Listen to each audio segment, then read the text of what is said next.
Today in Armenia, Russian Foreign Minister Sergey Lavrov held a joint press conference with Armenian Foreign Minister Arat Mirzoyan. Lavrov stated that the meeting of the working group on unblocking regional transport links were positive. Lavrov added that the rail routes have been agreed upon and that discussions on roads that will be established are nearing completion. Mirzoyan, in his part, stated that there is a common understanding that all routes will remain under the sovereignty of the country they pass through, again dispelling that the future route will be a corridor for Azerbaijan. In terms of Armenia-Turkey normalization, Mirzoyan said that the Armenian side is glad that Turkey is ready to normalize relations and establish diplomatic relations. He added, however, that the processes between Armenia and Turkey are linked to the peace talks between Armenia and Azerbaijan. Mirzoyan also stressed that Armenia continues to believe that the Russian peacekeepers in Karabakh are able to restore the status quo established at the end of the 2020 war, reminding that as of March 23rd, Azerbaijani forces took over areas of the village of Parukh in Karabakh's north. Lavrov was also received by Armenian Prime Minister Nikol Pashinyan. They held talks regarding Armenia-Azerbaijan peace talks, Armenia-Turkey normalization, Russo-Armenian relations, and other issues.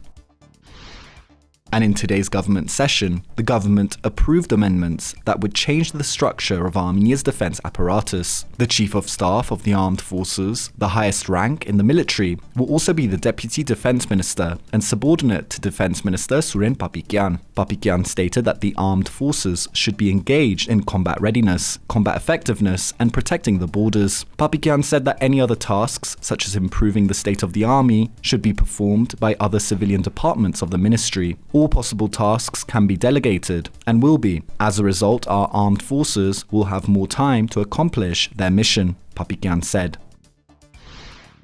And starting from June 17th, the South Caucasian Railway Company has announced that the rail route from Yerevan to Sevan to Shorja will start regular operations for tourists. The ride will take 2 hours to Sevan and 3 hours to Shorja and will cost a little more than $1 to get to Sevan and $2 to get to Shorja. The route will operate on Fridays, Saturdays, and Sundays.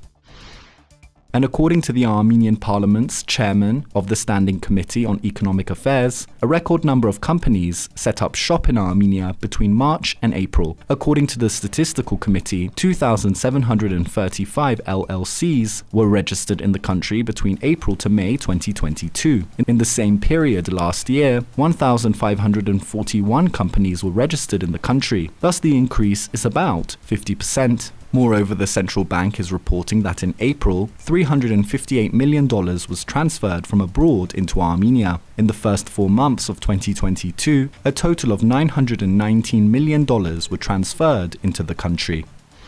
And finally, today the government approved a new support framework for the residents of border villages. According to the relevant decision, if a house is built with a mortgage loan, the government will finance the loan repayment in the amount of up to $28,000. The program aims to support about 240 families, and the budget has been pinned at $320,000. There are currently 79 settlements across Armenia which are considered border villages.